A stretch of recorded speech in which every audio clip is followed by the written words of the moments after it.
The sun had barely risen over the quiet suburban neighborhood when Marcus Reed pulled into the driveway of his newly purchased home. The house was modest compared to the mansion's nearby white columns, a dark oak door, and a manicured lawn that still smelled like fresh-cut grass. It was the first house he had ever bought, and he bought it with pride.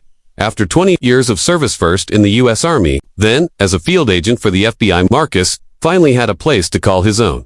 He stepped out of the car with a box in his arms, smiling softly to himself. Finally, home. He didn't notice the curtains twitching from across the street. He didn't notice the whispers. He didn't notice the phone calls. Not yet.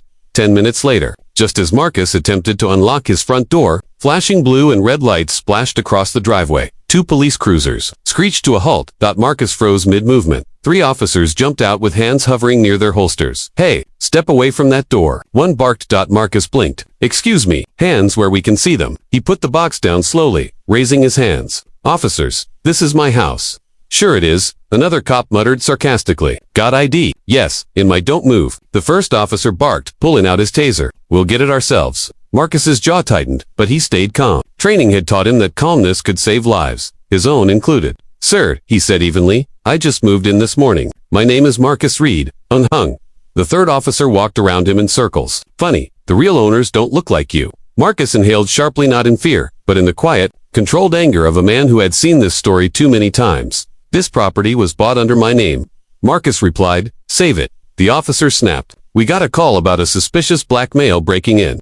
Marcus's expression hardened. "Suspicious? For unlocking my own home? Trespassing," the first officer corrected. "An attempted burglary." Marcus stared at them. "Officer, you're making a mistake." "Oh yeah," the cop smirked. "And who are you exactly?" Marcus paused. He knew the answer would detonate the room, but he wasn't ready to play that card yet. "Just a guy trying to move into his new house," he said quietly. "Yep, right." The officer reached for his cuffs. "Turn around, hands behind your back." Marcus closed his eyes for a split second. The humiliation stung, not because he couldn't handle it, but because he shouldn't have to. He turned around slowly, just as the cuffs clicked around his wrists. A black SUV turned the corner fast. The officers barely had time to react before the vehicle screeched to a stop beside them. The driver's door swung open, and out stepped a woman in a dark suit with a badge glinting at her hip. Special Agent Julia Hart.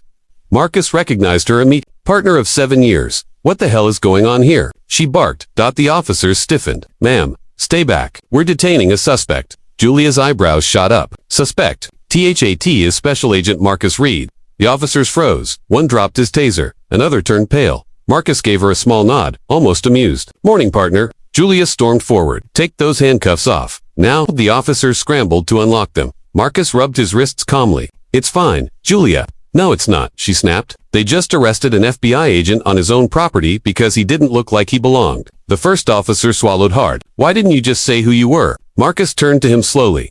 "Because I shouldn't have to flash a federal badge to be treated like a human being."